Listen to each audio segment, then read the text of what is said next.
Investigation into who is sending upstate women anonymous, harassing messages just got bigger. Now, the Greenville County Sheriff's Office opened the first case last week, and today another begins in Oconee County. Fox Carolina's Grace Runkle is live here in studio with the latest information.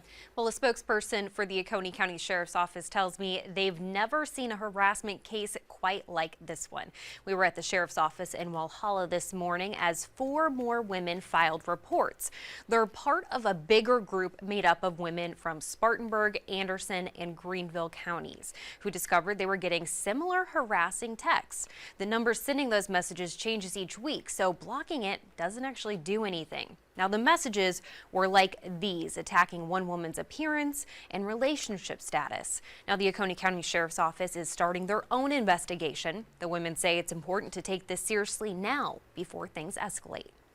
Things start out like this and then they can progress and people could go missing, and we want to save every woman that we can from the harassment and potentially more.